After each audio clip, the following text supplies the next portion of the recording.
Hi, hello and welcome back to my channel, Saika's Kitchen. Hi friends, இன்னைக்கு இந்த வீடியோல நல்ல கமகமன்னு செட்டிநாடு ஸ்டைல்ல நல்ல சுவையான மீன் குழம்பு எப்படி செய்யலாம்ங்கறத பார்க்க போறோம். வாங்க இன்னைக்கான வீடியோக்குள்ள போகலாம். செட்டிநாடு ஸ்டைல் மீன் குழம்பு செய்யறதுக்கு நான் இன்னைக்கு 1/2 கிலோ பாறை மீன் எடுத்து வச்சிருக்கேன். அடுத்து ஸ்டவ் ஆன் பண்ணிட்டு ஒரு கடாயில 2 ஸ்பூன் அளவு நல்லெண்ணெய் சேர்த்துக்கலாம். எண்ணெய் நல்லா ஹீட் ஆனதும் இதுல 1 கப் அளவு சின்ன வெங்காயம் சேர்த்துக்கலாம். கூடவே ஒரு 7-8 பல் பூண்டு சேர்த்துட்டு மீடியமான ஃப்ளேம்ல வச்சு எல்லாத்தையும் நல்லா வதக்கிக்கலாம். இது கூடவே 1 ஸ்பூன் மிளகு, 1 ஸ்பூன் சீரகம், 1 ஸ்பூன் சோம்பு சேர்த்து வதக்கிக்கலாம். அடுத்ததாக இது கூட வாசனைக்காக ஒரு கொத்து கருவேப்பிலை ஆட் பண்ணி நல்லா வதக்கிக்கலாம். அடுத்ததாக இது கூட 2 மீடியம் சைஸான தக்காளி ஆட் பண்ணிக்கலாம்.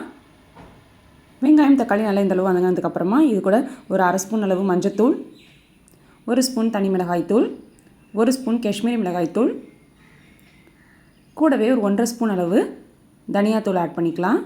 இது எல்லாமே கூடவே குழம்புக்கு தேவையான அளவு உப்பு சேர்த்துக்கலாம். சேர்த்துட்டு இந்த மசாலா தூள் எல்லாமே வந்துட்டு இந்த வெங்காயம் தக்காளியோட நல்லா பாண்டாகிற அளவுக்கு இந்த தக்காளி எல்லாத்தையும் நல்லா மசிச்சு விட்டு வதக்கிக்கலாம். ரோஸ்ட்டாக அந்த வாசனை பார்த்திங்க அப்படின்னா ரொம்பவே சூப்பராக இருக்கும். ஏன்னா நம்ம யூஸ்வலாக செய்கிற மீன் குழம்புக்கு இதோட டேஸ்ட் வந்து டிஃப்ரெண்ட்டாகவே இருக்கும். இப்போ இதில் ஒரு 1/4 மூடி அளவு தேங்காயை பல் பண்ணி எடுத்து வச்சுருக்கேன். இப்போ அதில் சேர்த்துக்கலாம். சேர்த்துட்டு அதுவும் மசாலாவோடு சேர்த்து நல்லா வதக்கிடுங்க. அடுத்ததாக ஒரு எலுமிச்சப்பழம் சைஸ் அளவு புளி நான் ஆல்ரெடி ஊற வச்சு எடுத்து வச்சுருக்கேன். இந்த புளியை ரொம்ப தண்ணி ஊற்றி கரைக்காமல் ஓரளவு திக்காக நல்லா கரைச்சி வடிகட்டி எடுத்து வச்சுக்கோங்க. இப்போ அந்த புளி கரைசலை இந்த குழம்புல ஆட் பண்ணிக்கலாம். இப்போ இந்த வெங்காயம் தக்காளி தேங்காய் எல்லாத்தையும் கூடயும் இந்த புளி வந்து நல்லா சேர்த்து கொதித்து இந்த பச்சை வாடை போகிற அளவுக்கு கொதிக்கட்டும்.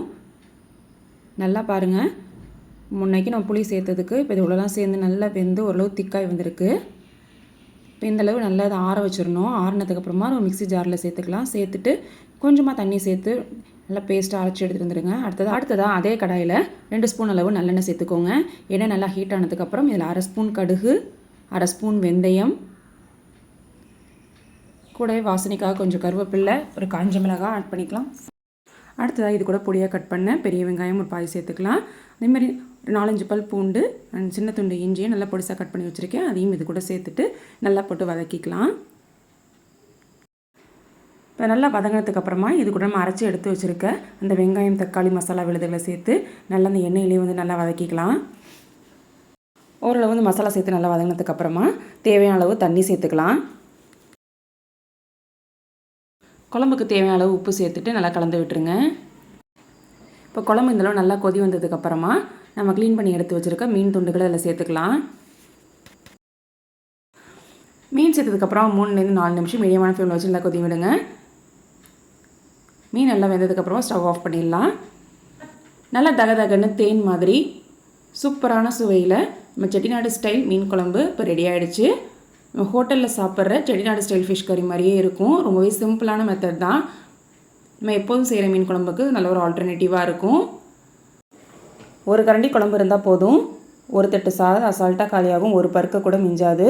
சுவையான காரைக்குடி ஸ்டைலில் வைக்கிற மீன் குழம்பு நீங்களும் வீட்டு ட்ரை பண்ணி பாருங்கள். இதோட காரத்துக்கு சின்ன குழந்தைங்க கூட சாப்பிட்லாம். அந்த அளவுக்கு டேஸ்ட் வந்து ரொம்பவே சூப்பராக கமகமன்னு இருக்கும். டேஸ்ட்டான செட்டிநாடு ஸ்டைல் ஃபிஷ் கறியை நீங்களும் உங்கள் வீட்டில் மறக்காமல் ட்ரை பண்ணி பாருங்கள். ட்ரை பண்ணி பார்த்துட்டு எப்படி இருந்துச்சுன்னு மறக்காம கமெண்ட் செக்ஷனில் கமெண்ட் பண்ணுங்கள். இந்த ரெசிபி உங்களுக்கு பிடிச்சிருந்துச்சுன்னா லைக் பண்ணுங்கள், ஷேர் பண்ணுங்கள். நம்ம சேனலை சப்ஸ்கிரைப் பண்ணலன்னா சப்ஸ்கிரைப் பண்ணிக்கோங்க. கூடவே இருக்க பெல் பட்டனை கிளிக் பண்ணி ஆளுங்கிற ஆப்ஷனையும் மறக்காமல் செலக்ட் பண்ணிக்கோங்க.